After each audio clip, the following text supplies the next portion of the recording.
Okay, well, it's 7 o'clock. We'll call the meeting to order. Any additions to the agenda? If not, somebody wish to move them? Richard? Any discussion on Richard's motion? Hearing none, I'll call the question. Those in favor? Opposed? Don't see any, so it's carried unanimously. Moving on to the regular council meeting of February 13th. Any questions, errors, omissions? No. Okay, Judy moves. Any discussion on Judy's motion? Hearing none, I'll call the question. Those in favor? Anybody opposed? Seeing none, it's carried unanimously. Okay, we've got a delegation, so Pristine Homes, if you want to move up to the front, you're welcome to. I've been here before. Sounds good. Oh, Jesus, he's used up a glass of water. Love it. So, I'm not going to take much time tonight. So, Mr. Mayor, members of council, my name is Henry Dekort, and I'm here on behalf of Pristine Homes and 2 other lot owners. In total, we own 30 lots in the Whispering Willows subdivision. At this stage, there's no development agreement in place for the Whispering Willows subdivision. In fact, there's a stop work order in place due to the lack of a permanent sanitary sewer connection. So, in order for us to proceed to a development agreement, and we would like to get going over there, we need assurances that the stop work order will be lifted and the sewer line will be installed on Whispering Willows Way to Cedar Drive connection. Now, we've been working with town administration and looking into options as to how the costs of the sewer line can be recovered. Administration has suggested a local improvement tax. Now, a local improvement tax would allow the cost of the sewer line to be borne by the landowners that directly benefit from the sewer line. So the local improvement tax would be imposed only on those lots on Whispering Willows Lane, 7th Avenue, and the new Cedar Drive extension.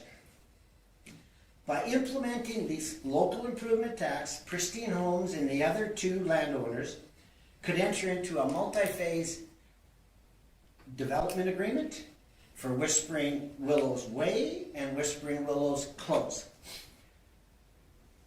That would allow Pristine Homes to bring on a more affordable product mix, introducing smaller houses, smaller prices, and no mandates for double front drive garages. This in turn will give the younger families a place to call home. The new workers in your industrial subdivision, again, a place to call home. The senior citizen, he may want to downsize. Right now, there's very limited new home options. So it's basically a growth opportunity for the town of Vulcan. But again, our hands are tied until we get a permanent sewer connection. So long story short, I'd like to formally ask council to consider having the town of Vulcan install the much needed sanitary sewer line from Whispering Willows to Cedar Drive by way of a local improvement tax. And I'm really short-winded tonight, so there you go. Okay, thank you. Any questions for him? Good.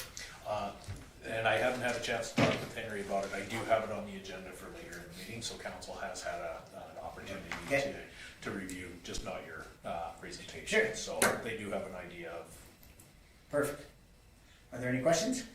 So we're just Fire. gonna, Oh, sorry, go ahead. Oh, sorry. If this was approved, how soon would you, I guess, start? you know what? I would say, very realistically, if this was approved, okay, let me ask you this question. What would be the time frame to get this approved? What would be realistic? Just so I know what's realistic on my side. About 4 months. 4 months. So in 4 months, I will get going on the asphalt, because that's what it takes there. I'll engage Fortis to give us some quotes on the electrical, because that's what I need.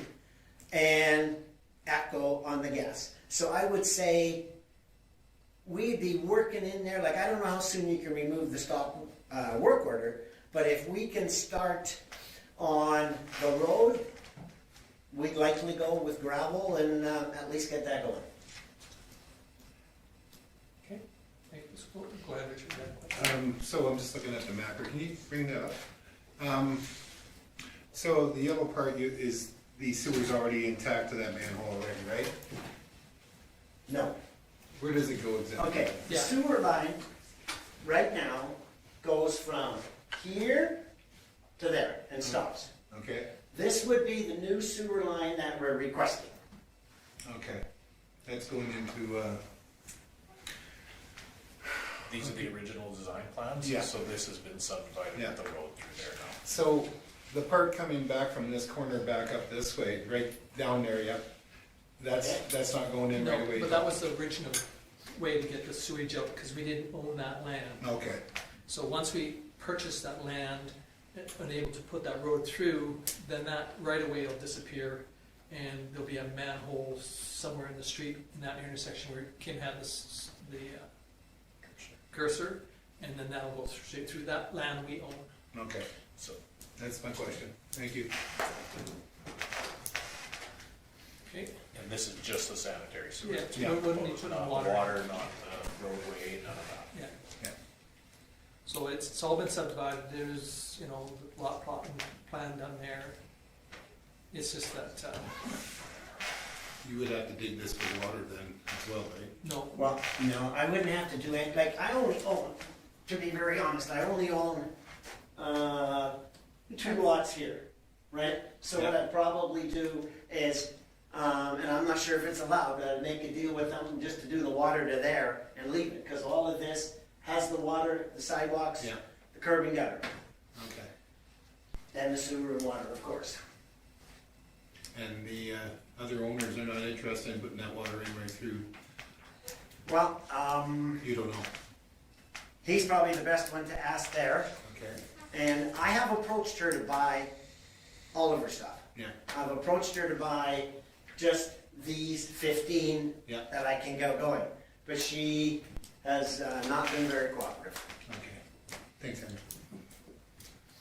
The goal from this, when Henry mentioned the multi-phase development agreement, because Henry's the majority owner in this area, the multi-phase would be new development agreement here to make sure that we get the road paved, and then, of course, he owns the majority around this lot, so Yeah. then we would get into a development agreement here, which would just exclude the one property that the owner doesn't have any interest in developing. That's right. And that way, they would be responsible for cost of hookup after everything was done, outside of Henry's development agreement. Okay.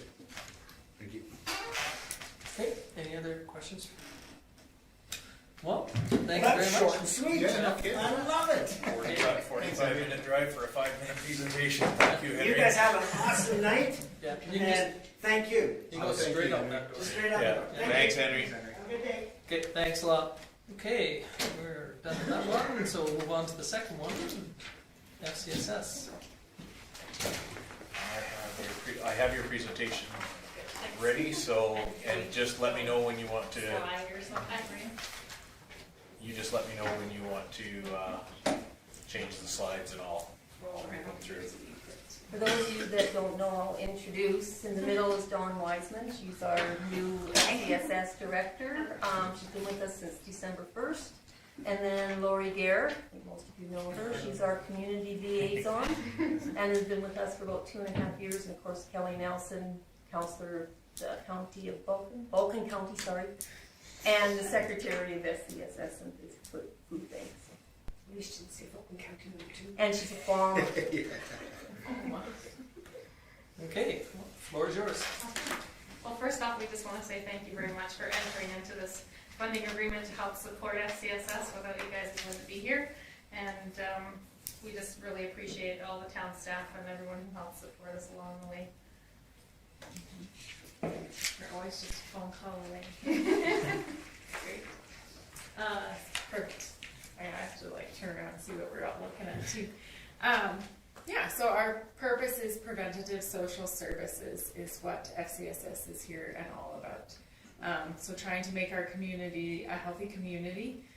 So for you guys, your focus might be on something like economic development, and recreation is focusing on activities and facilities that make the community a better place.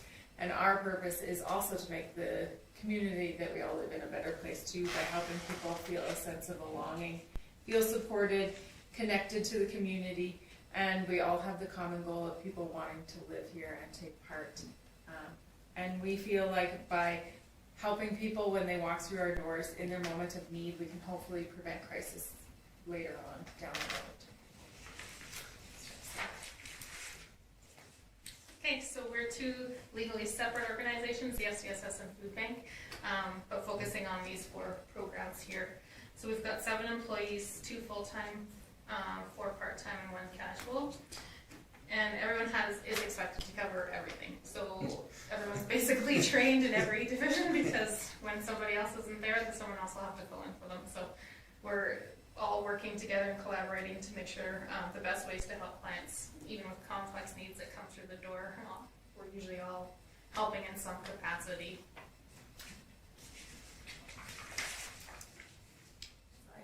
So part of addressing needs in our community is being aware of what's going on in our community. So part of our job is sitting on committees, much like you guys. And that help keeps us informed so we can make appropriate referrals. We don't serve every need of every person who comes to us looking for information or help. We oftentimes refer out. And then we also try to utilize our space as best we can for the greater good in our community. So places like our youth center aren't just used for the youth center now, they're used for Man Cave to allow a place for some men to connect in our community, and also community access, so we have adults with disability who use it during the daytime as well. And our boardroom, we often host other things, and we have a visiting office. So places like Inclusion Foothills and Rowan House will use our visiting office to meet with clients because they are out of town but serve our area with their programs. So we do view our ability to help to extend to our building and beyond, and connecting with committees. Programs, I think that one's still me. So this is a list of some of the programs we currently offer. Programs can change over time. We are supposed to adapt to the needs of our community and addressing some of those things. So you guys can read up there some of what we've had going on over the past 2 years. We presented not too long ago, so I won't go into too much detail. The numbers change from year to year, as do the programs.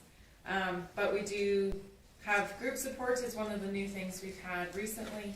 And a big part of what we consider a program and we report on it in our funding to the government too, is communication. So things like our Good Morning newsletter that goes out weekly is a good way to communicate with our community, not just what we are doing, but also what the rest of the community is doing.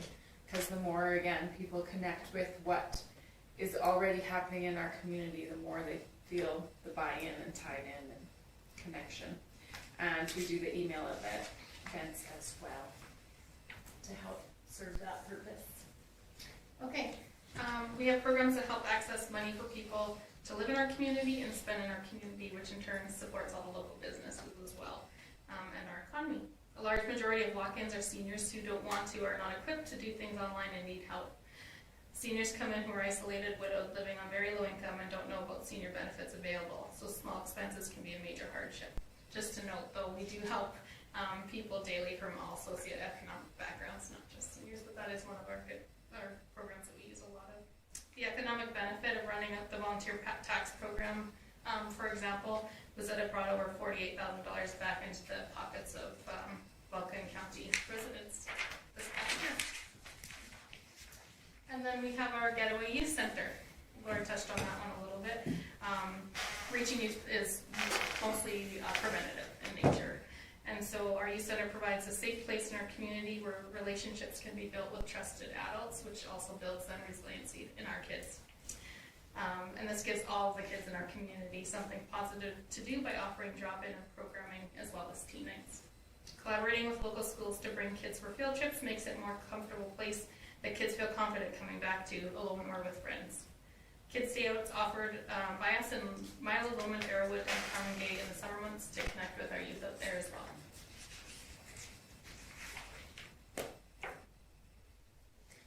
So volunteering is part of our mandate as FCSS as well, connecting people with opportunities within our own walls, but also connecting them to opportunities elsewhere if we can promote that the Lions need new members, or whoever else might need, Rainbow might need volunteers, whoever it may be.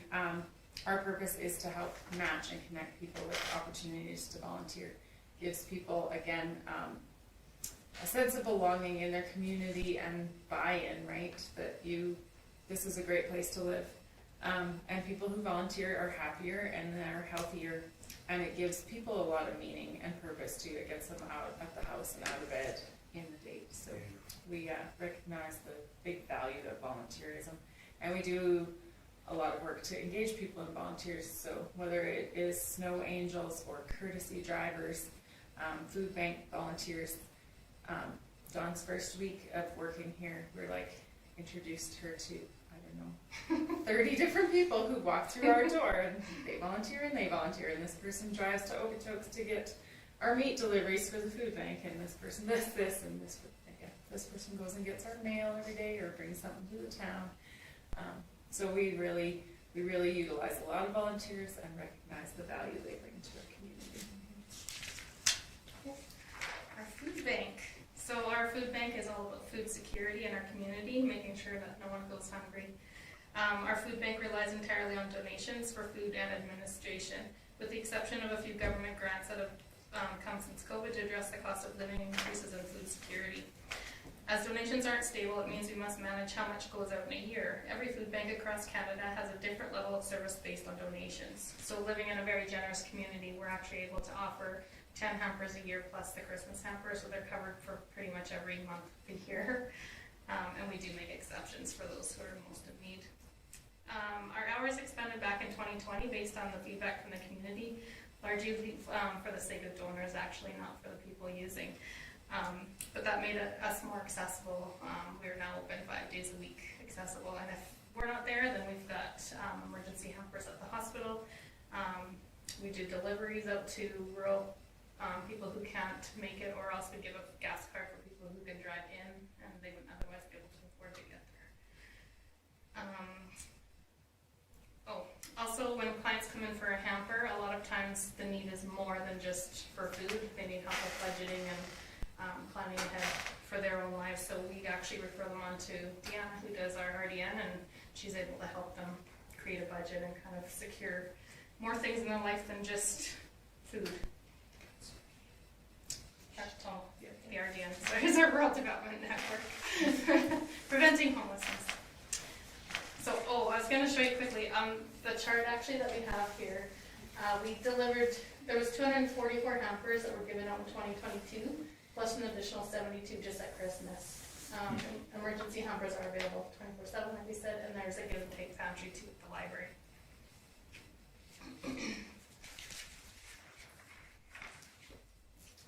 So Rural Reaching Home is like a separate program. It was a grant applied for in 2019, and it was applied for under the food bank because it's a registered charity. But it's kind of like its own program. However, we're lucky that we have FCSS and the Rural Reaching Home grant and the food bank all in one building, because we do see people with very complex needs, and where one program might not be the right program to help them, then the other ones can help a person. It is in effect until 2024 for us, and then we are awaiting the government to find out what will happen. It wasn't a grant that was all across the province. Our area was unique that applied and succeeded in getting that grant. It does pay for 1.5 staff, and also provides financial supports to address and prevent homelessness in rural Alberta. So it's not really a matter of if you build it, they will come. It's more of this is happening now and in our community, and how do we help address some of the root problems that are going on. Making sure someone has shelter is addressing one need, but we must look at the whole person and the bigger picture of how they got there. Many times underlying issues connected to mental health, such as addiction, and a capability to understand budgeting. Things like hoarding can threaten to get somebody evicted. We see all sorts of different kind of issues that people are dealing with them. And at times this gives us the resources to be able to help a person in need at that moment in time. We're trying to help people find housing and places to rent. That is very, very limited right now, and is quite often exploring many avenues to help people stay housed, and applying for housing subsidies, and sometimes dealing with other issues that they have in government programs that they're dealing with. And we also look at people's mental health in all of our programs as they come through the door. Diffusing people who are in crisis when they come to us. Sometimes we just offer tea or a bowl of soup and sit down and talk to somebody. And it sometimes saves a trip to the emergency department when they can just come to a safe place and sit down. We quite regularly collaborate with RCMP. The bylaw officers around here are also wonderful. And it does allow us to provide some medical transportation for specialized appointments to the city for people who couldn't otherwise afford that added expense to their lives. So those are some of the things that the Rural Reaching Home Grant allows us to do with the staff in our office for that. This is Judy. And she will talk to you guys later about that. Yes. Yeah, But- we could say, yeah. Does anyone have any questions for us? Does Kelly have I'm some? supposed to do Judy's, I assume. Okay. We received a new funding agreement from the province committing to another 3 years from January 1st to December 31st, 2025. The province stated that funding will remain the same as the previous 2 years. I am on the board of the FCSS AA, which is the provincial association for FCSSs, and we are currently lobbying the provincial government to increase our funding. So this is a one-time ask. If we do not get that funding, we are also starting a society this year, and we'll be able to accept donations, whereas right now FCSS cannot accept any donations, which is a problem. And we can go to casinos and all the rest of it so that we can pull some of that funding over to FCSS. We are trying to balance things out between the food bank and FCSS at this point, just trying to cover the costs. These guys haven't had a raise in 3 years. We looked at the same that the county gave, which was 5.95% cost of living raise. They have been dealing with quite a bit. As you can tell, the times that they've been having haven't been great, and we don't want to lose the staff that we have because they're all experienced, they're all doing very well, they work well together, and this is the only way that or one of the ways that we could hope to keep them employed by FCSS and working to help everybody in the community. Got one question. You said that you can't receive donations. Not through FCSS. Can you receive them through the food bank? Yes. Money? But we have to be legal, right, on how we move money around. So Okay. the food bank pays rent, for example. Yeah. So Okay. that FCSS doesn't. So there are ways to wiggle around, but it's, Don't say too much, it's being filmed. but that's what I said, like, we have to do it legally, Yeah. right? Because the government's reporting and everything on both of the organizations. The request that we're asking for, I don't know if, did you get the letter? Yeah, we've got a proposal, Later on the. And we have got answers back. The county is providing their portion. Arrowwood, Milo, Lomond have all said yes. We haven't heard back from Carnegie yet. So Milo did too? Yes. And what are they using for population? It's not population, it's done on a percentage. What's the percentage of the budget? Oh, it's not even an assessment. I've got those in. Oh, right, oh, I apologize. Yeah, the provincial sets that rate. Yeah, okay. Yeah, I'm not sure how the province does it, so if it's by population. Yeah, I don't Because know. isn't county 62% or something? 62, towns 21 point, or 27 27 points. Yeah, no, it was just that because of another committee that Kelly and I sit on, there's a Discrepancy in population. Oh, discussion, so, Yeah. you know, which doesn't affect the Marcus Foundation, but it does affect this other group that we participate in, and it's gonna be a substantial amount, so. Yeah, no, they did, their portion is $281.50. Yeah, there's a 1.58% is my, I see on that. I was trying to say the breakdowns and. In the report that I put together, yeah. Okay, so being that this is only, the philosophy is only a one-time grant, and yet you're on a 3-year fixed with the province, and if the province doesn't come up anymore, what's your proposal for next year? Forming the society and working through donations. So you hope that the society will be able to fund some of it and not affect your FCSS money from the federal government or provincial? There's a 10% cap on administration from the provincial government too. Yeah, under the FCSS. Under the current agreement. But as a society, so you'll have like friends of FCSS type thing, and they'll be able to support it, and the government has acknowledged that. Is it acceptable? There's several different ways to run them. Some of them are independent societies, so they don't have someone looking after them. Some provide external funding, so like the City of Calgary, they take their FCSS money and just give it to the organizations that they run.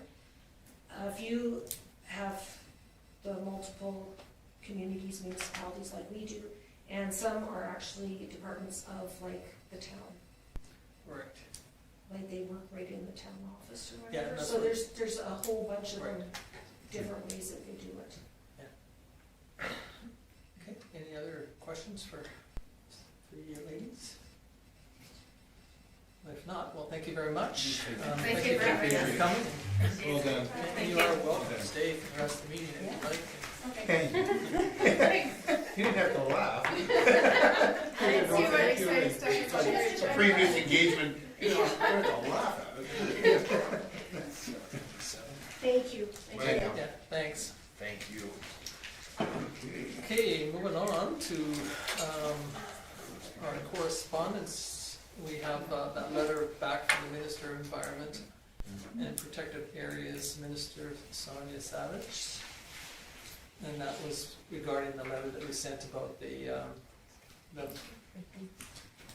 carbon tax. And I think that it was kind of lost in, they kind of answered that, the public does get some of it back, but I don't know, mine was $235 for a quarter, and, my last gas bill was over $200 for my carbon tax. I'm not sure where I'm getting my share back, and then that doesn't help what I pay for water bill that's got carbon tax on, or my other stuff that the town, so they did kind of answer it, but not the way I thought they would answer it. But anyway, I was going to hit up Joseph and he was here, but I thought I'd beat him up enough. But anyway, is there any questions on that letter back from? I just thought that they just tried to verbalize their way out of it. I just thought, oh my gosh, okay, read it a couple times before you. Yeah, I think that's just a normal, I don't think that again, the letter wasn't written by her. I'm sure it's written by somebody else that has got the degrees coming out of their yin yang, and they are, like you said, a bit of a political ball. But anyway, I thought that the province might answer it more direct than the federal government, because it's a federal government program. I thought the province might throw them under the bus, but they didn't. Which, not much they can do about it either way, but it just is disappointing that how it affects not only the ratepayer as a ratepayer at home, all the stuff they buy, but it affects them as a ratepayer through everything the town programs we do. And yet FCSS is a prime example. We pay carbon tax on their power bill and their gas bill and their, all those things that FCSS offers, and yet we can't collect any of it back. Yeah. And as a municipality, we get zero back in carbon tax. Even some of the larger facilities, like seniors complex as an example, like even Marcus Foundation doesn't qualify for the same amount of carbon tax credit as if that individual was in their own home. And so it's not fair that the larger facilities that are paying huge carbon tax on their carbon bills or on their utility bills, but they can't get back. The hospital's a prime example. They're another provincial one that gets zero back from the federal government for carbon tax credits. So anyway, Hopefully they put it in the new request for money for the health. Yeah, I don't know, I mean, it was just one that just kind of bugs me that as a municipality that we couldn't qualify for some degree of relaxation, but okay. I'm still on the soapbox. The next one on our agenda is ORSC, and I again thanked Kim earlier when Richard and I were talking about it. I thought this was a great article that was put out by ORSC. Again, we talked about some of the pictures of some of the ones that are local and in our area for campgrounds, but it's kind of, I thought it was kind of neat, you know, and how it affects other municipalities, and and how they try and govern them, and so I thought that was a great article. Any thoughts from any of you folks? Give an interesting history of the build-up to how it's developing, where it's going. It's kind of an interesting, it is a very interesting article, and how RVs are becoming small houses in certain areas, you know, it's just, it is an interesting trend, that's for sure. And I know that the county's had some issues with at least reading some of the stuff, you know, the people that want a temporary home while they're building a home or whatever, and how, you know, they just want to use their RV, and how it doesn't really fit the criteria as a RV per se, as under the building code, but yet it, you know, is a temporary home, so. Anyway, it was a great article, I appreciated Kim for putting it in. Yeah, I enjoyed it too. When they were talking about privatization, and I'm happy to see, you know, I knew that they had backed off because there was such an outcry from the public, but, because to me, a lot of that land was donated for parks, and then the government can turn around and sell it. That just kind of irked my skin. It should go back, like our land was donated to the Lions. It should go back to the Lions Club if they're gonna privatize. So it's just so good to see that these have grown, and probably because of COVID, and that there's more people now counting, so it was a great article. Yeah, it's a very good article. This is what I thought we should do maybe, is put these cabin things in on the movable wheels up in Virginia Mitchell Park. It's not. Okay, any other thoughts on that one? Okay, we'll move on to the Alberta Seniors Week's declaration. Seems though that I had said this, Kim, that it's funny they don't have a colored shirt yet. For seniors, maybe it's gray. And wrinkled. We're on back, yeah. Stripes The seniors. for seniors. I'm not sure, but anyway, it's just you know, it seems that we get bombarded with colored shirts, and maybe people think that's so funny. I like that one. Anyway, we can declare this it's something that we do probably most years. Most years you do. Is there a motion that somebody would like to make? Oh, it's not a senior. It's Lyle. A little ways to go on that. Yeah, so Lyle moves that we declare June 5th to the 11th, 2023 as Seniors Week. And any discussion on Lyle's motion? Hearing none, I'll call the question in favor. Opposed? Seeing none, I'll declare it as carried unanimously. Okay, well, thank you very much for that. Correspondence, we need to file the rest of the correspondence, please. Somebody wish to move the file the correspondence? Cole? Any question on Cole's motion? Hearing none, we'll call the question. Those in favor? Opposed? Seeing none, it's carried unanimously. Okay, moving on to current business, local improvement. So you folks have had the opportunity to hear Henry and read what Kim has kind of come up with. And is there any questions on this? Is there anything for the administration? Yeah, the biggest thing I want everybody to be very clear of is there's not gonna be a road there, this is just gonna be a plunk in the sewer line, and the reason being is, we have a common interest with the lots in this, and this is when Henry said there's two other owners, there's two lots, that are located within this block that he has, that he's talked to the owners, and they're willing to, work with him to get the stop work order and be part of the development agreement, that sort of thing. It's the owner of the remainder of these properties that is uncooperative and doesn't really want to engage in any development at this point.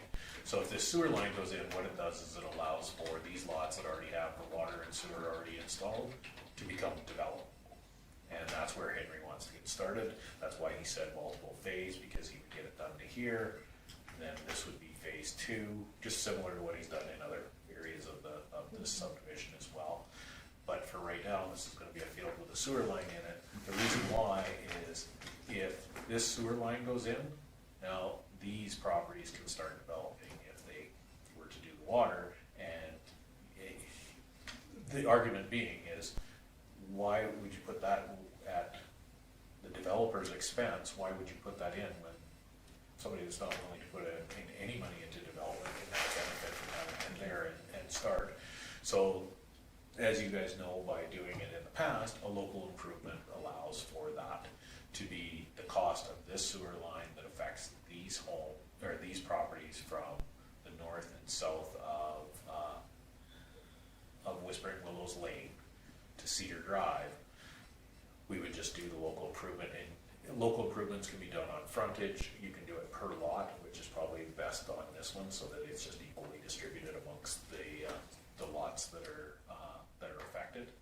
And it's what it does is it goes directly onto the taxes. And although they might not be in a place where they want to develop at this point, they do still have to pay taxes on these properties. So it may be a motivation to get started on it. And it is benefit to those properties to have that sewer line at some point in time. I appreciate Richard made that comment or question about the water line, but at that point in time, then the ones that own those pieces of property could come back and say, we'd like to do local improvements on the water line or the street, or depending on what they want to do, but at least it allows them to get started on that process. My question is, the lots here, 20 to 20, whatever it is, on that side, who owns them? That's That's a FOIP issue. I can't on camera, but I can Okay. tell you after the meeting. Okay, so there's water down to where there's water and sewer to that point there, right? No. There. Just sewer. no water and sewer. Water and sewer, curb and gutter, and to this manhole right here. But what it does is it flows downhill. Yeah. It can't go anywhere. So what I'm asking, my next question is, do we have a cost on that line yet? No, but this allows us to do And that. that's what I've preemptively talked to SEMA Plus to have them review these plans to give me a cost estimate on, because we have to update the plans because the old sewer line obviously went through this right away. Yeah. And now that's been revised where we can go through Cedar Road, so it'll be Okay. significantly reduced. But that's really what this discussion is about. If you guys are entertaining it, what I have to do is I have to prepare a local improvement plan that will tell you that. It'll give you cost estimates for doing the job. It will tell you what the division on all the properties are. If you are happy with the local improvement plan, that's when you approve it and have it sent out to the property owners for their feedback. Another, Just Cole's got a question, sorry. To me, there's an obvious benefit to Henry and some of the owners of these lots. There's a pretty obvious benefit to our community. yeah. I think with the housing shortage that I think we have in this community, this could solve some of those problems and grow our tax base. To me, I'm a big fan of this. I would sure like to know the price of that, but I would also like to know the additional cost of running water from that point where it starts on the yellow where we want to go this direction, to run a water line up there. Can we get extra tax on that if we do that? It's just more of a cost. Okay. And at this point, we're trying to accommodate the lots that already have that can't be. So Okay. that's why just the sewer and just ballpark, and please don't quote me on this or hold me to it in the future, but I've done rough estimates, and if all we're doing is the manholes and the main line, it should be in that $150,000 to $200,000 range. And Richard had an earlier question, and Kim talked on it a little bit. Originally, we didn't own that piece of land that went across. And at that point in time, when the developer looked at that, we did have that right of way going through between those two houses farther down. And so now that'll eliminate that right of way. We'll probably keep the right of way, but it eliminates it, that we don't need to put a sewer line across there. Or We water. could use it as a utility right away for power, gas, those sort of things. But we don't have to use it for the sewage. One other question, Henry made mention that he wants to run sewer to those first two lots back there, or water, I should say. going down where the sewer's gonna run, because he owns those first two lots, am I right? He had mentioned that he would. Okay, so, my question is, is he gonna put a big enough one in that if we need to join on to it, or? Well, for we the would other have lot. to stick it. Everything built in the street has to be built to our specs. Okay, So perfect, that's what I need to know. now having said that, servicing these two lots, I've already talked to him about that, probably not doing that, probably just servicing the one Okay, off of the existing.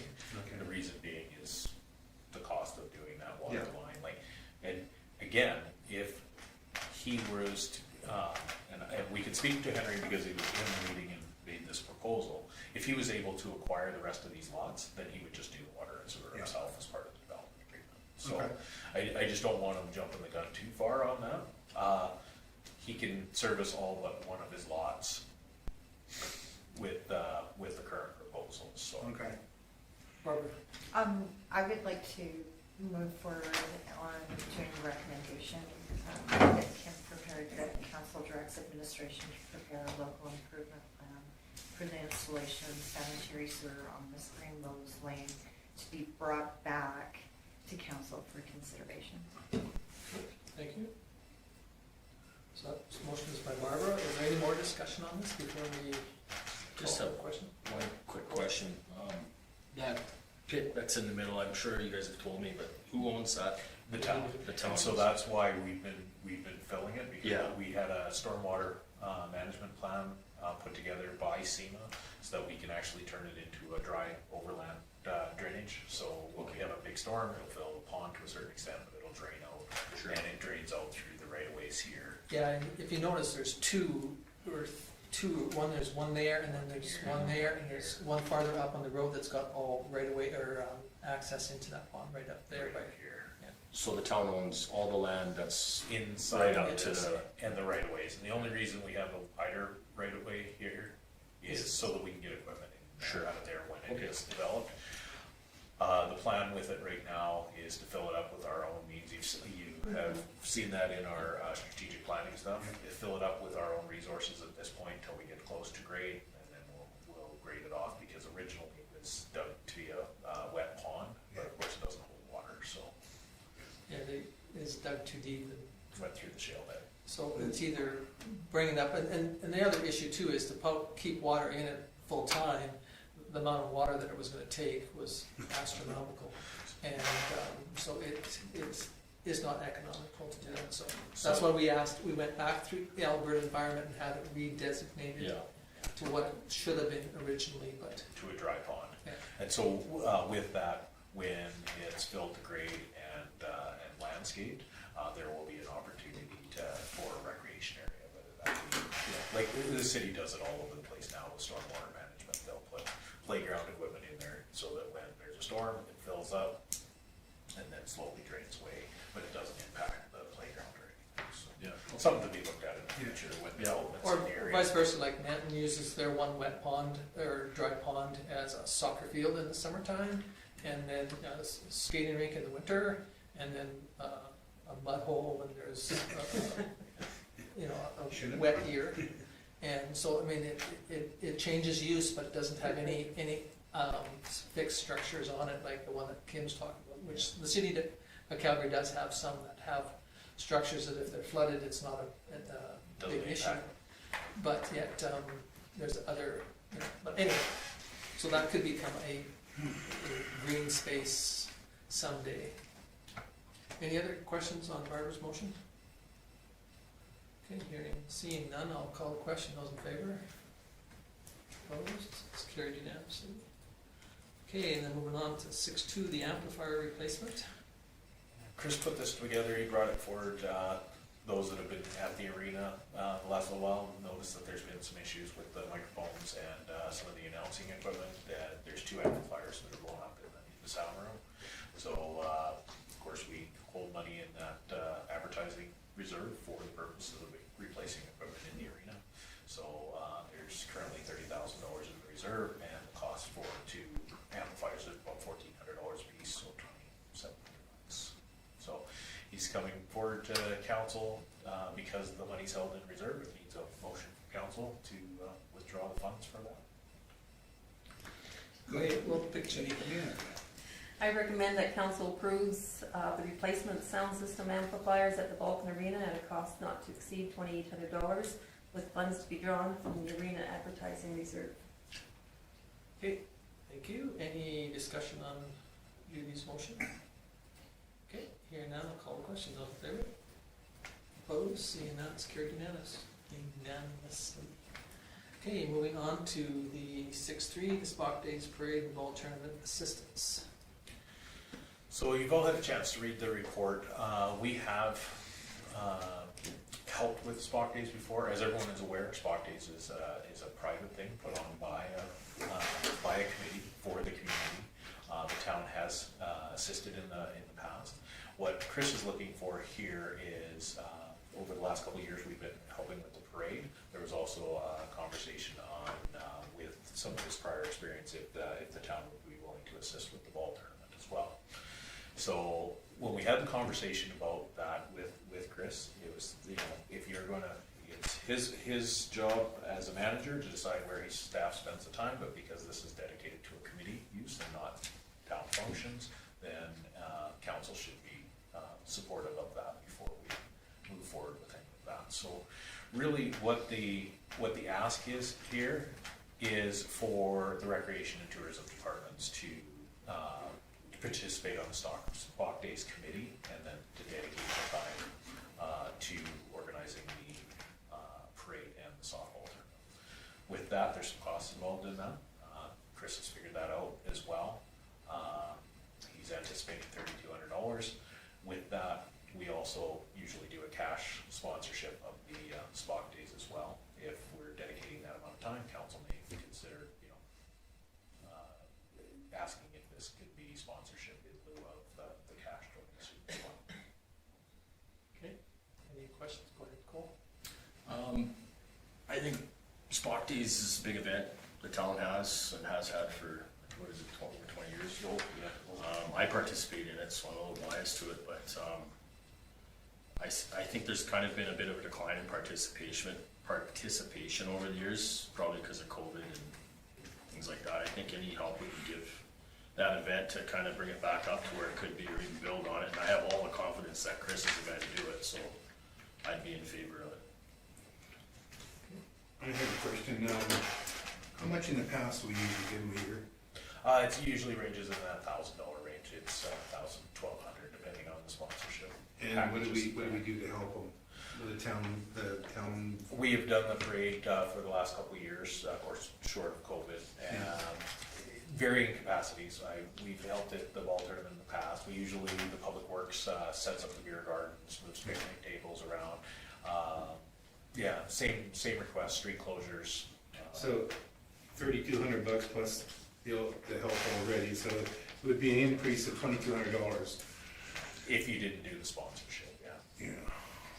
And again, these are soft costs, because all he's gonna do is he's gonna move his staff, so they might, instead of being volunteering on the helping with the parade, they would be paid to help, so they just might not work a couple hours another day instead. So it's not a true cost, it's quite soft cost.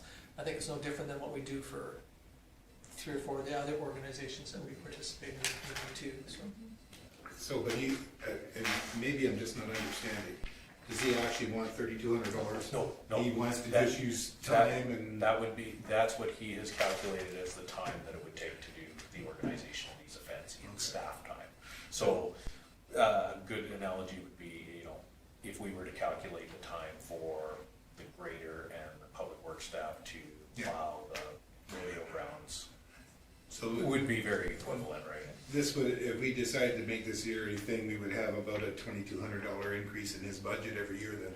No, because his time is already allocated, he's just allocating it to different things. But you just said he's gonna take people and now he's gonna pay them when they were volunteering before, now he's gonna pay them, so it is a cost.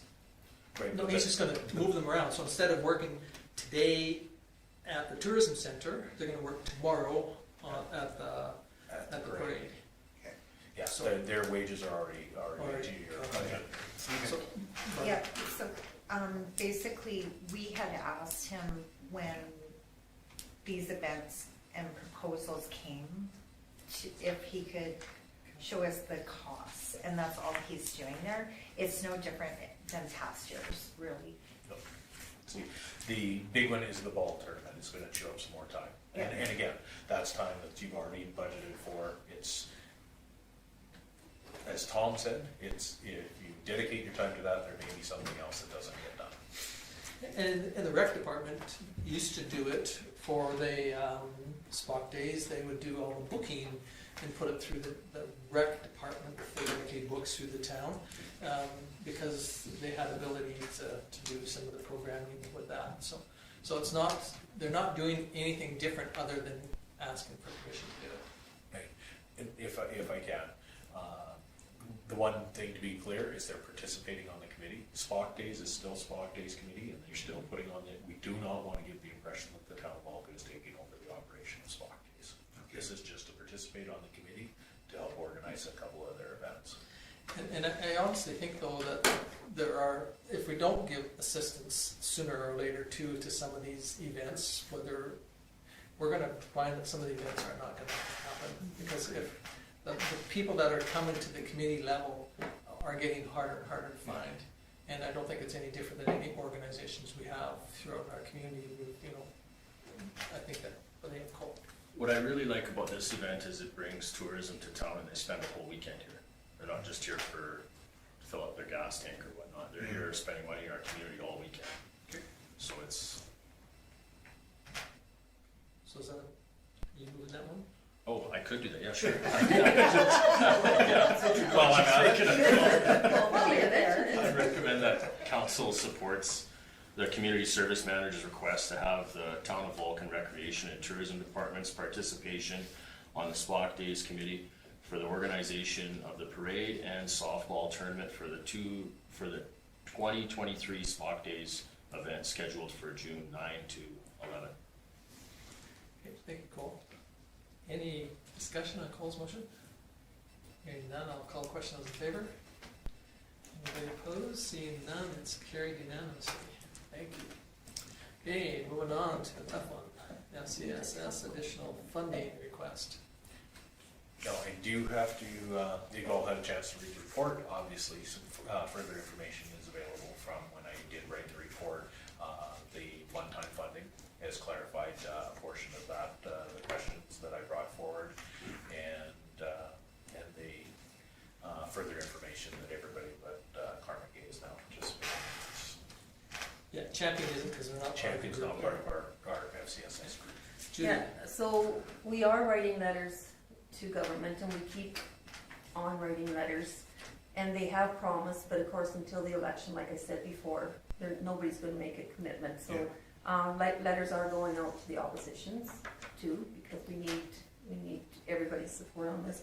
I can tell you that we have one person that's been there since 2008, so 15 years, and they started at $18 an hour, and now they're $23 an hour, and they're still there. And the people that are there really care, and it's amazing what they do. I just happened to be there one day when one of the staff had an abusive client there, and it really upset the staff, but she got it dealt with. And then as soon as that's done, then the team kind of pulls together and helps bring the other staff down. Like, they work so well together, and I just I think these people haven't had a raise for 3 years, and with the potential of 3 more years. But that's why we're going to be proactive and become a society, because people do want to come in and make donations, but they can't make them to FCSS. Yeah.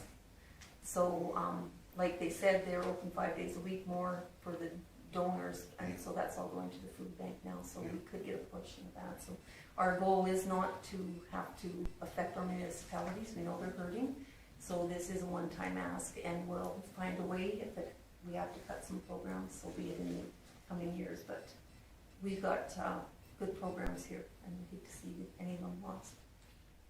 Okay, Barbara.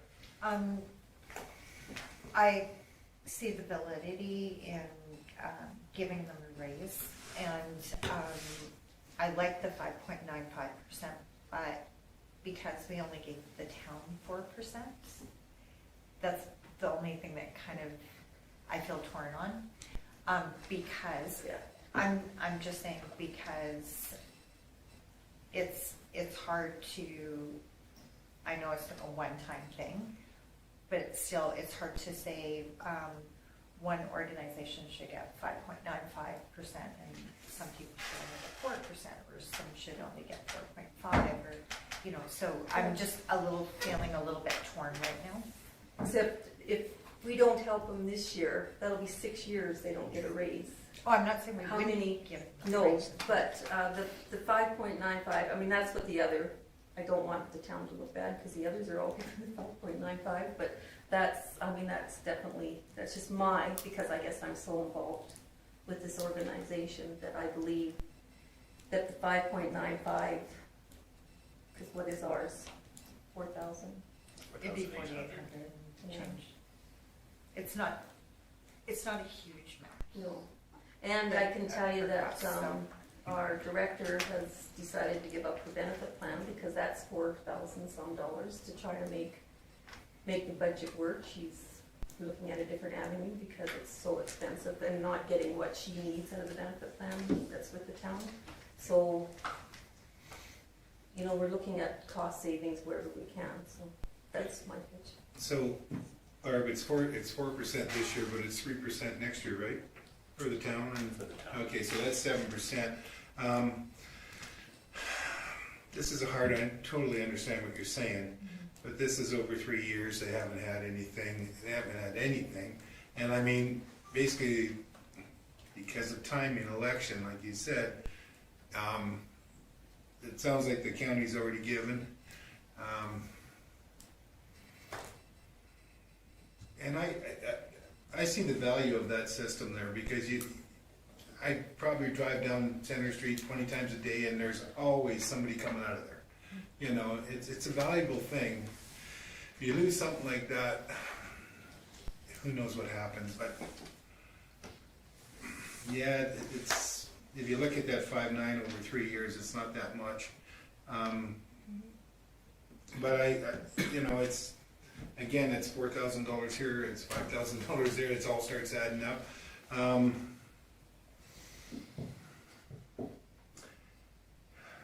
It sounds like, you know, if they're months away, like probably at least a half to 3/4 of a year, maybe a year, even more, before the government's in place to give out a raise. So my question to the administrator is, are we obliged to do this? No. Well, our agreement is with the province to Yeah. provide 20% of what they provide, so 20% or 27? 27.0. Okay. It's 20.7.01 of the overall funding. Okay, They say 20% on each dollar. okay, It's just the way the math works out on it. okay. Lyle's got a question or a comment? Once again, I understand what Barbara's saying, and I respect the point there. On the other hand, this is helping. I think it's a small price to pay to help our community, because I think the cost to increase that to help the needy in our community, I think that's more of a benefit, because you've got good people working there, and if it tracks or will help them stay there, even though they're trained to go through, you know, the abuse and to help people. And I think in the long run that could save us money, keeping good people there. It might cost us more if we lost them. There could be more vandalism, there could be more unfavorable activity in the community. I think it would be money well spent if we did increase it. Barbara? Yeah, I just want to clarify, I think FCSS is amazing, so Oh, that's not my debate here. No, I understand. And the services that they provide to everyone without creating any kind of barriers, and the fact that they've expanded their services to 5 days a week as opposed to 4, and and, you know, ensuring that, you know, food is delivered to people that can't access it, you know, through the food bank and stuff. I don't have a problem with that. My only thing is it's, as a town council member, it's hard for me to say one organization should get 5.9 for 5% this fiscal year, and our town employees should only get 4%, since we're talking about 1 year. We're not talking overall. That's all I'm saying, that, and I know it's not that much money difference, you know, the 4% is only, you know, 3,200 and a bit, and then the 5.95 is, you know, 4,800 and a little bit. It's not that much. I'm just thinking the principle of it. That's the only thing. Makes sense. Cole, you had a comment? I feel like we're kind of up against the wall here, because are we really gonna be the only municipality that says no? Yeah. Like, to me, I agree with what Lyle's saying. I'm glad you said that, because I do think there is a preventative measure here, and if it keeps all the staff in place, that's probably money well spent. Yeah, and I'm But torn on it. we also have to realize that as a host community, which is us, we do more than offer this kind of money too. Yeah. That's right. We are offering support to them in subsidizing the lease or rent on that facility. We're also supporting them in bookkeeping and payroll in the process. You know, we have other organizations that we all belong to that have their own payroll people, their own bookkeeping people, and I'm not saying that. So the amount that the town is paying is not just the 20%. Yeah, you're right. We're paying more than that because of the other services that we offer.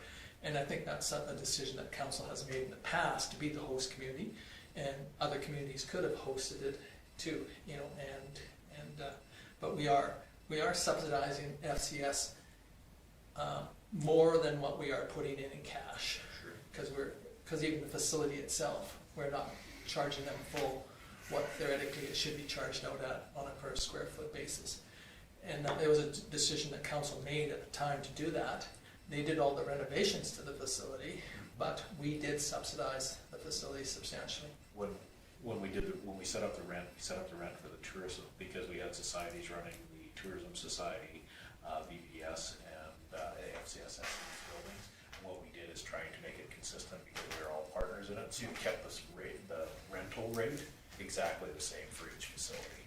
And so now that the other two facilities are back under different operation, that stayed the same for the FCS. Okay, you got a comment? Yeah, just, I also think we have to remember that they're keeping people off the streets. They're keeping people out of the hospitals, what they do. If you ever want to go with your child, they have a family night. And I went down there at our last meeting, they just happened to be, I couldn't believe how many families were down there and how many kids. So they're keeping kids off the street. They're doing a lot more than what we can see. And I think if they weren't there, our town might have some more issues than what they currently do. So it's not just, sometimes you can't see what's going on behind closed doors. And I think you're right, Judy, but I think also too that some of those programs were being offered in a lot of communities too by different groups. And some of them, those groups dropped them, but some of them dropped them because somebody else was willing to pick them up. And so I think that we also have to realize that, you know, there are some programs that were out there for years that, you know, that were offered by other organizations in our communities. And, you know, I have heard from some that said, well, why should we do it when somebody else is going to do it? So the amount of programs at FCSS is admirable. I think they offer tons, but, you know, 5 or 10 years ago, they didn't offer. I mean, it wasn't that long ago, but they only had 1 employee. Now they have 7 full-time employees. Plus, I didn't catch how many she said were part-time. There's 3 part-time and 1 casual, and there's 2 full-time. She said 7 It was full-time. seven, She said 7.5. yeah, I think she messed that up. There were 7 employees, 2 full-time, 3 part-time, and 2 casual. So Oh, because she did say 7 full-time employees. And I thought, No. crap. No, there isn't 7 full-time. That's what she said? yeah. Yeah, but that's not what she I think meant. she missed. Oh.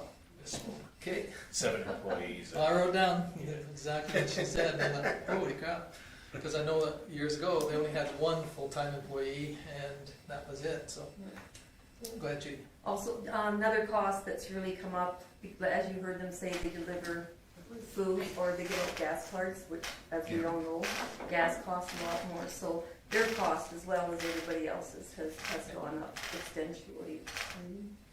So, but this is strictly to increase wages Wages. for 1 year. For So 1 year. next year, if the association, the Friends of the FCSS doesn't We come will not through. come back. We Pardon? said that. We will not come back and ask for more. No, I appreciate that. So then you'll ask the staff to take a deduction in wages. Or drop some programs. Oh, okay, so they're You gonna know, or, maybe have to lose a staff in a program, who knows? okay. And we might lose the staff next year of the RDN. If we can't get that back, we might lose the staff from that too. So this one staff member that you say has been there for 8 years can't be a full-time staff because the one just started in December. And, She's at the food bank. oh, she's food bank, okay, that's a different, Yeah, I know, but they are inclusive because they do cover for each other. so But this food bank should increase, pay food bank employee. They do. We're not paying But this them. is not. We're not paying included. that, no. Okay. so this 5.9% increase is not going to the food bank Food employee? bank, no. It's just for FCSS, So not the then- food bank So then employees. FCSS has only got one employee that has been there longer than, this one's only been here since December, so. So was she hired back at the previous, You know what, I had, some of it's I irrelevant. didn't bring all my paper here, I'm sorry. No, that's okay, I no, had no. a 3.5-hour meeting this morning with No, Barb did too. some of it's irrelevant, it's just that, it's not You totally can, yeah, you apples, can. apples and oranges, so. So is there any other discussion or questions on this? Does somebody wish to, so Based on that, the recommendations put forward should be amended a little bit. I gave some flexibility in there. It provide, instead of additional, the wording should be provide one-time funding now based on the proposal. And wherever you would like to put it, I'd most likely putting it in the operation budget is probably the most sound. okay, Well, I'll make the recommendation that council approves the Vulcan Region Family Community Support Services Board request for the town of Vulcan to provide additional funding, $4,811.52 as a one-time increase for the wage increase. I kind of messed that up later. And funding for this to be included in the 2023 operation budget or drawn from contingency reserve. Pick one or the other. you have to pick I one. did the one time, You have to Yeah, pick you have one to of pick the one other. of the other operation budget. Oh. Operation budget or contingency? Which one? Add it to the operating budget. Operating? You haven't approved that yet. Okay, any further discussion or questions for Judy on Judy's motion? I just have one more question. Just want to go back, I'm sorry, just to what you mentioned earlier about the added things that we do. The county doesn't do anything like that, it's just the town supplies, like, I know, bookkeeping and all that stuff, so. Yeah, we do assistance with the benefit program, we do the payroll, we do all the tax receipts for the food bank, and just, and then help with general administrative stuff, signing Assistance for the benefits package, what's that? So their benefits are through Rocky Mountain, the state provider that we, and Okay. so they're part of our pool. When they do add an employee to it, it's part of our pool, so we have to assist with putting that together. And just so you know, we'll have nobody on benefits as Why? of March. Why? So we only have 2. It's almost like we're putting our finger in a Diet Coke and we can hold back the water, and just. Well, and the thing is, too, I have issues with trying to govern another organization that's trying to govern it. I believe that we put people in those positions to do the best that they can for those position and bring back the information. It's just that sometimes it gets a little muddy because it's not totally, when one group says, well, we're putting in our, 1.9%, amount of funds, it's not totally fair. I mean, the amount that one municipality pays, and when the discussion Yeah. came about was that we look kind of silly because we might be the only municipality that didn't approve it, but yet 1 hour or one event pays that, what they pay for the whole increase. So again, it's not that I'm opposed to what FCSS does, because I think that, you know, we're very lucky, exactly what Lyle had said and everybody has said. I think that we're lucky that we do have them in our community, but it's just that it's not fair all the way across the line. Barbara? My question is, I know we have not approved the operational budget. Where are we going to adjust it? Good question. That's a good question. We'll look at it and depending on where the rate is and that sort of thing, we'll determine where we'll have to do that. So it may mean a tax increase, it may mean that lesser contribution to a reserve somewhere, something. So, and we've discussed all those in our budget meetings. So. But it's my only thought on this, it's like, and I love SA, they do amazing stuff. My only thought is just how many times do we keep giving out $3,000 and $4,000 before it adds up to the 20s and 30s and 40s, you know? It just adds up in a hurry, and then, you know, the budget's coming and we're gonna have some stuff coming up, surely, we know that we're gonna have to put out some big bucks. You know, I'm really torn on this one because Well, we do have a motion on the floor by Judy to approve this, and is there any other discussion on it? If not, we will call the question. Those in favor? Opposed? Seeing none, it's carried unanimously. Thank you very much. I got one question for you, though. It has nothing to do with this one in a way, but is your board a governance board or is it an active board? It's an act.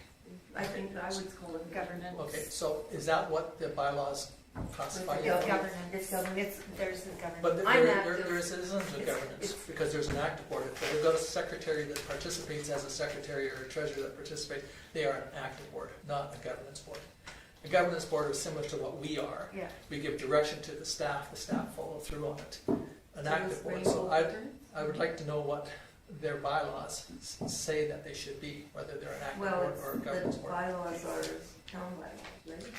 So the town bylaw gives the direction on how it's structured, and then the board hires an employee. Right. So, and then everybody joined in an agreement that is supplement to the bylaw that, Because we don't have our own bylaw, right? Yeah. Yes. you guys have your own bylaws. No, we have our own policies, but that's something Yeah. that I'm not familiar with yet. Anyway, it was just a question that was asked by a resident that was involved in FCSS, and I thought, you should know the answer to this question. And I said, I don't have an answer to it, so I'll answer it right now. We don't really know what they are, whether they're an active or a governance board. Because right now, you're acting like an active board. That's what the golf course is, active board, not a governance board. Anyway, same applies. Okay, any, Can we take a 2-minute break? sure, Just, I haven't been feeling great, I just need one. yeah, go ahead. Okay, we'll stop for a few minutes. It's 8:12, we're gonna take a recess. 12, 17? 8:15 I've got. Okay. Anyway, moving on to committee reports. The library has 3 of them there for us, November the 16th, the 18th of January, and the 15th of February. oh, I wish. You're getting ahead of yourself. Is there any comments or questions? I know that we've heard the comments in the past from our representative that sits there, but is there anything that came out of the minutes that you want to question or? Okay, hearing none, we'll move on to the FCSS January the 12th meeting.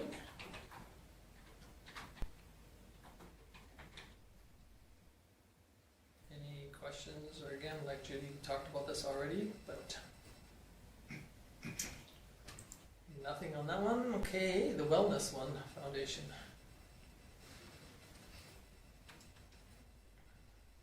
I'm not sure if she records this with a recorder or what, but Boy, she records a lot of information. Yes, he did. Oh, macro.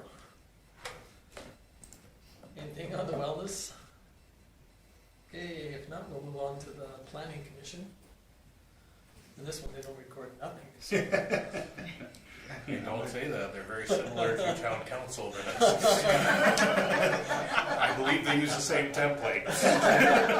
We have very good discussions. oh, I'm sure you do. I'm not, no, don't get me wrong. I noticed on their thing, the development permit for D 23.01, it went from 500 square foot to 1829.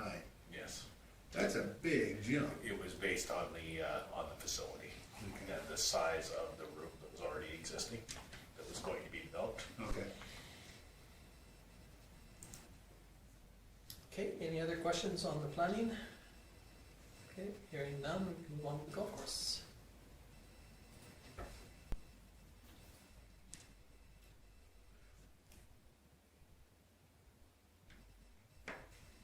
Okay, any questions from now on?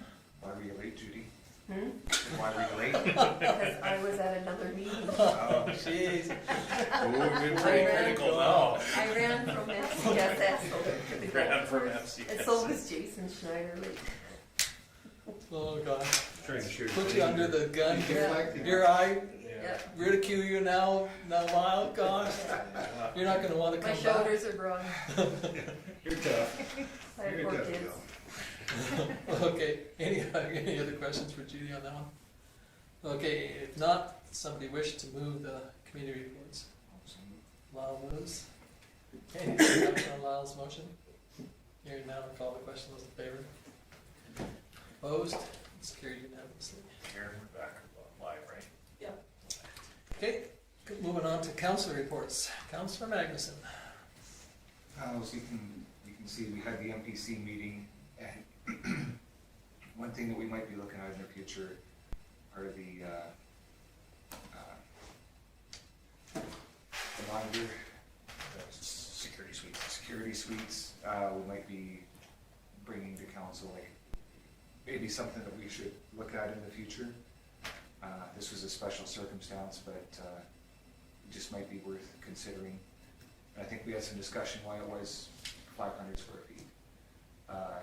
And now that we've increased the minimum size of a dwelling now, it's just something to consider. I mean, things are always changing anyway, so it might be something to bring up to council. And on Monday, we had it's a mouthful, the Attraction and Retention Committee meeting. It was going to be in person, but just due to the bad weather and stuff going on at the hospital, it was a virtual meeting. We had our executive elections there, and they're going to be having another appreciation barbecue. That's going to be the 3rd Friday in June is what we're looking at, I think, Tom, is that correct? I believe so. Yeah, and we just got the minutes here this afternoon, so we'll have those for the next meeting. That's all I had. Okay, any questions from Lyle? If not, thank you. Councilor Volk. I really haven't had nothing going on. I have a ARS meeting Thursday evening. Bear pit. And that's about it. Just a few inquiries about just some odds and ends in the town, but nothing major. Okay, any questions for Richard? Thank you. Councilor Sanderson. I had February 16th, FCSS, prior to golf. Kind of went over what some of the girls brought up. We had a closed meeting. Our spring convention is April 24th, and for the Bow Calgary district, which is what Kelly is part of with the FCSSAA, and we're hosting it here in Vulcan, and we're having it at the hospital in the big room back there. So we expect maybe around 50 people.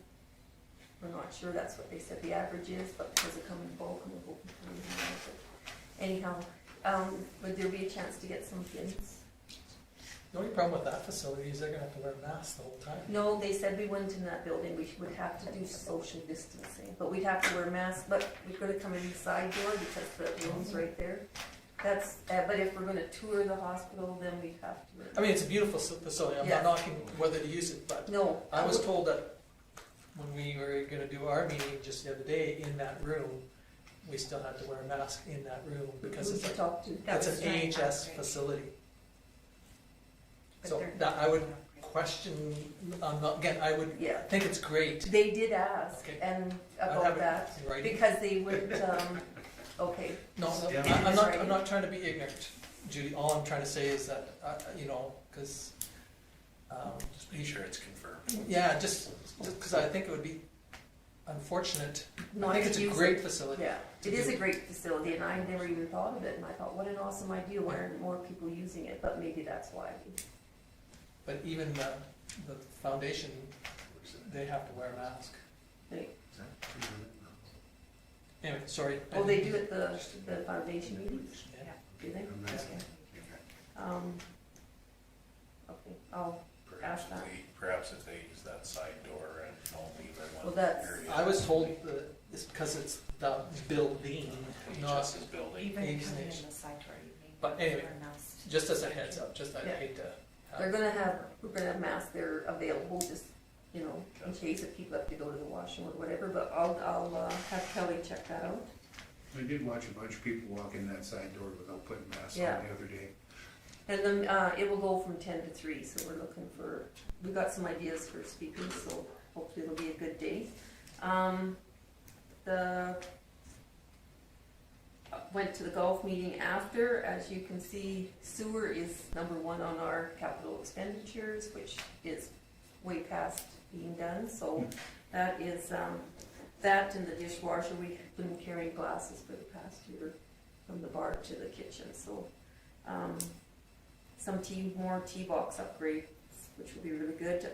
100th anniversary, the June 4th weekend. They've got a lot of great ideas, and they haven't been finalized yet, but a lot of ideas to get outside people in as well as support the members. We're gonna do something special for long-time members, ships like Tip. So most of the time is spent on budget. February 21st, I don't know if you call that a senior housing meeting, but we met with Derek. Kim and Nels came in after they were done a meeting, and Lori, myself, and Derek Wees, who was on Zoom, went over the process of hiring a program manager to get things going and for cost estimates and such, and we had 9 proposals sent to us. So those were locked up, and we opened those 9 proposals, and we kind of, Derek gave us a sheet to go through and how we can mark them. We all marked them a little bit different, but it kind of worked out the way we did it anyhow. So the next day, spent 5 hours going through the 9 proposals and rating them, so I had a sore butt after that, but and then we met the next day on the 23rd, with Derek over Zoom again, and we moved it down to 4 people to interview. So we will be interviewing on Friday. That'll be a whole day event doing that too. February 27th, today, had a victim services meeting from 9 to 12:30. There was 2 closed sessions, and the advocates came for a meeting, and that took up quite a bit of our time, so we were happy to give them that time. So we had 2 items on our new business, and we just set that back to the next meeting because people were slowly having to leave for other meetings. So it was a very good meeting. It was good to have the advocates there and get their opinions. So that was my 2 weeks. Okay, any questions for Judy? What do you do in your spare time? I babysit kids and run them to all in practice. Yeah. Was out at the farm for 5 days. Her granddaughter was in our last meeting. That's some pretty good input. She helped me with my computer problems. Okay, thank you, Judy. Councillor Wilcox? I had a library meeting as well as the Health and Wellness Foundation. With the Health and Wellness, they did their presentation to us at our last council meeting. They're doing one for the county, I believe this Wednesday. But the one thing that will be different is they did enter and voted approving the $50,000 over 5 years to be involved with the University of Alberta as the Faculty of Rehabilitation with robotic thing. Yeah. So they're going to, at County Council, give more information, and it sounds like a very interesting project. So I don't know if I should be speaking more on it or wait for them to do that and then maybe come back next. County council meetings are public meetings, so people can go and Exactly. watch. Exactly. So if you guys would like to find out more about it and how it can be used for recreational therapy over the next while. So, and that's all. Okay, great, thank you. Any questions for Judy? I mean, for Barbara? Thank you. Well, and also for the foundation, I really appreciated, having them come. And again, I should have said this earlier when Judy had it, but thank the 3 ladies for taking the time out to come tonight. I think that was great. I think we need to do that more often. So that keeps us in the know of what are these organizations that we participate in. Not to say that you guys don't bring back information, but sometimes it's kind of nice to see it in a different light. So again, thank you everybody that participates. So, okay, thank you. Moving on to Cole.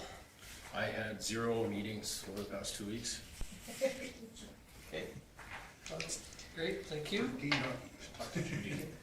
Yeah, I should probably give you a couple. Want one? I know, I'm kidding.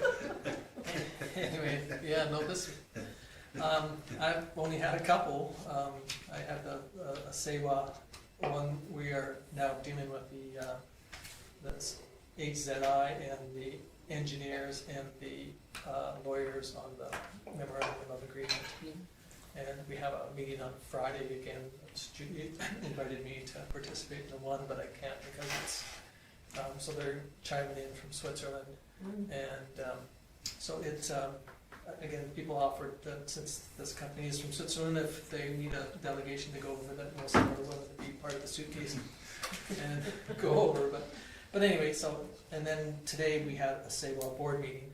It was supposed to be on last Friday, but because of the weather and also because there were people over went to a function in Wiseman County that we were going to lose 3 or 4 of our members, so we just put it off to today. So I had a SEWA board meeting today. I did go or participate again, like Lyle said, with the retention and recruitment group. Originally, I wasn't going to go to it. I was going to go to the one in Okotoks on EMS, but it was. I phoned and talked to the mayor there, and she suggested that I stay home because the weather that night, Thursday night, was really poor. And she just said that it would probably be better if I didn't go. I'm not sure if that was a hint from somebody else, but anyway, those are the events that I've participated in last week. Any questions? Oh, Judy. Did you hear anything about the EMS meeting? No, other than, yes, I did. They're allowing Claris Home to now use their units when the EMS is not in Claris Home. So they have 2 in MD and Willow Creek, that ambulances. So they're allowing them to be using them. And they've also, I'm not sure if you guys get it or not, but I got one today from, AHS update. yeah, AHS update. I can email that out to I everybody. think it was really quite good. It talks about some of the areas that they've been working on with AHS, like emerge and cutting them down. But they also have trying a pilot project or in a couple facilities where they're bringing more nurse staff in for a 12-hour period of time to eliminate the backup in the hallways. So as soon as EMS brings it in, they can grab that person and then get that unit back on the ground. So it at our meeting with they said that Jason made a comment that they have seen a huge improvement in our area, but But again, sometimes it's at the expense of another area to agree to. And that's unfortunate. Judy, go ahead. Scott caught me in a grocery store the other day and talked to him for an hour, but Okay. do they not have, they have, most ambulances, are they just EMS or do they have paramedics? No, like most ambulances are ALS, which is a paramedic and an EMT. Because I was I said to Scott, I says, because we were talking about the backlogs. And I said, with my son, with Blair, with getting cut up, and he sat in waiting room for 13 hours to get stitched, and he's got big ridges because it took so long, but why couldn't the paramedics stitch them on scene? And, because that's all he needed, and set him free. Like, why do they have to wait in that waiting room? Because there's things like that could be dealt with, I think, quicker, right? I think they are being allowed to do more, like treat and release, instead of the philosophy when the previous AHS, EMS group is to, if you called, they had no choice but to pick you up, even if you refused, because you called. So they would take you and now they're able to treat and release. So again, they might have been able to do that. I don't know. I'm sure it's in their scope of practice, but I'm not sure, Judy. But in our community, in most communities, they are ALS service, so advanced life support. Because Blair he said he would have left, but the EMS said, please don't leave. You need help. So why couldn't they, or nurses, can't nurses do stitching? I don't wanna be a smart ass, but I'm sure money's tied to it and somebody's not getting paid if that happens. Yeah, Well, and I think too, though, true. sometimes it comes from the top down too. They're told that they can't do that, and some of it's the threat of legality. Yeah. And Kim belongs to an organization that has probably one of the toughest legalities thrown at them in their face every time they walk into a water treatment plant. But so who are you going to sue? Are you going to sue a guy like Stu Birch, or are you going to sue the town of Vulcan, or the water commission, or the whoever? Sure, it's Stu will be listed there, and so will his dog and his puppies, but they're going to go after the big dog. They're not going to go after the little guy. But yet, I tell you, when you go to some of those meetings, they drive it down your throat that if you burp more than twice, you're liable. And I think is what happened with EMS too, is that the rules have been so tight and so that we're scared what they could do and what they couldn't. They look at you and say, Judy, you should just stay home and but no, you could cough up a lung and then we'd be liable, so then we're going to take you in, and then that's a doctor saying, no, Judy, just go home and do what you were doing before you called, type of thing. I'm not trying to belittle them or say that but I think they're giving them more of an ability to do what is in their scope of practice. So, anything else? Okay, if not, somebody wish to move the council reports. Barbara?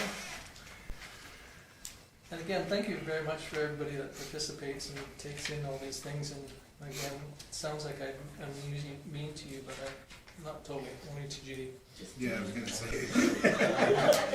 I'm used to it. Well, she'd think that I was sick if I didn't. Anyway, Barbara's motion's on the table. Is there any more discussion? Call the question. Those in favor? I picked on poor Lorna profusely too, so. And FCSS. There was a FCSS. So, I'm sure Lorna would be upset if I didn't pick on you. Anyway, moving on to the activity management report. So, Council's had a chance to review it.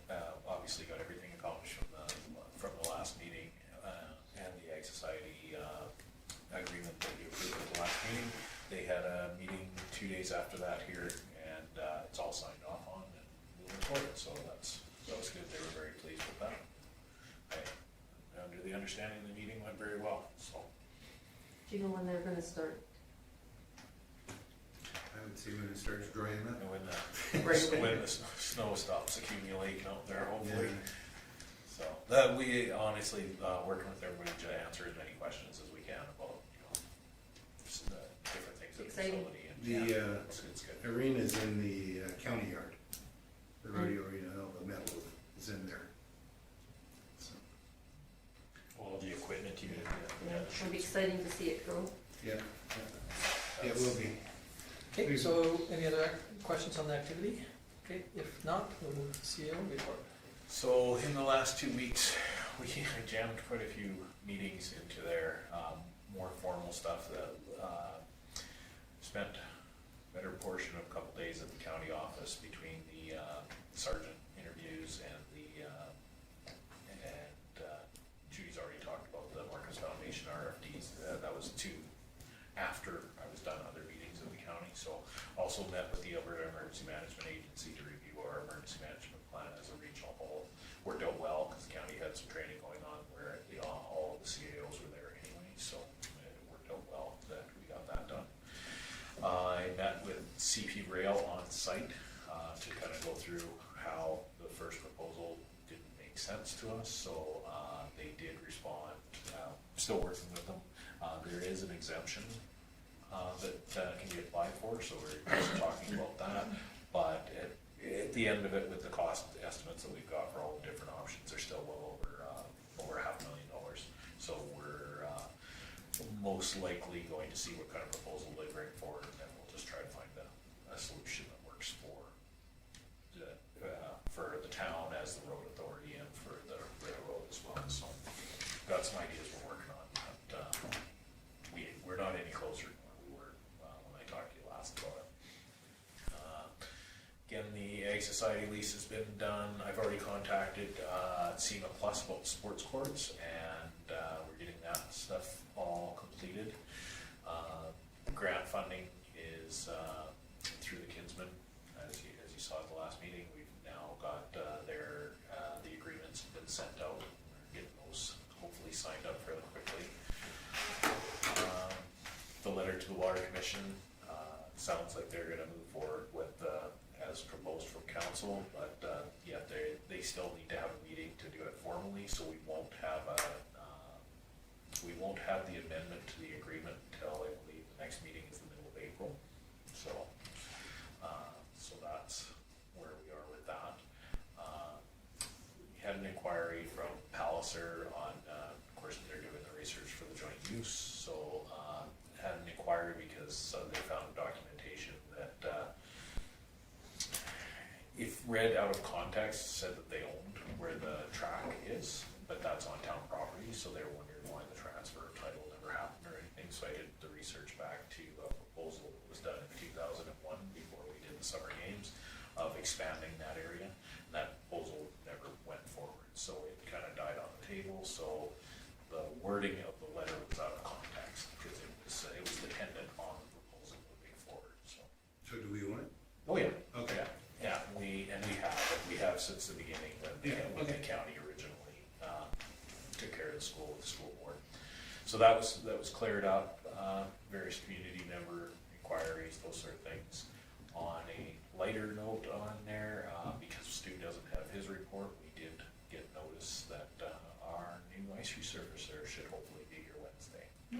So, Now that season's on. Yeah. as teams are being eliminated, but having said that, we're gonna, for the grant side of things, we wanna make sure that we get the media release and things done. I'm gonna let Stephen know, who's watching tonight, that hopefully he can come down and take some pictures, but we do wanna do some formal stuff afterwards, so we probably won't do it when it's being delivered, but we do wanna get the county, Tom, our elected, and some stuff for the grant side of things, but we also need the staff pictures and that to go along with it, so. On that one, do we have to, We may see if Joseph can come yeah, I was as gonna well. say, because that's different than the Yeah, one, so I'm not so it's sure. the MCCAC, and since we applied, all of our media releases have to name the MCCAC, which is good, because they contributed a significant amount of money to it. But he said, since we applied last year, things have changed a little bit. Now we have to recognize the government of Alberta, because that funding comes from the government of Alberta through the MCCAC, and it's fine. It's how you word it in the media release, it's the picture that goes in the paper, and, he said as soon as the machine comes and we get all the paperwork in order, we'll get the file closed out. And so, yeah, and then I'm sure Chris was gonna come and talk to you about sponsorship for putting stickers on the side of it for long-term sponsorship on it, so. But yeah, it was kind of exciting that they said that everything was together and it's gonna be down. And it has to get in there and it has to work because they're taking our old machine length, so. Yeah, so it's pretty exciting. Good. Okay, so my report. Any questions for Kim? Okay, no, somebody wish to move the, commissioners? I don't know which one it was. We'll give it to Judy, because I pick on her so much. And and then- Richard wants to do the, No, I'm not doing nothing, we'll be stuck here all night. Will sent an Listen to email, that fella. Will sent an email that he's watching, you could call him, it's gonna be like to adjourn. Anyway, we have a motion on the floor from Judy for the administrative Sorry. reports. All in favor? Okay, carried, thank you. So now, we need to have adjournment. Richard? Yeah, I guess, you're, Keep it on that side. feels kind of different. That's feel weird. Yeah. Anyway, Richard moves, so adjourn, all in favor? Thank you very much, everybody. But if you're feeling good. Wish you sitting here. it's too bad. I felt terrible on Sunday.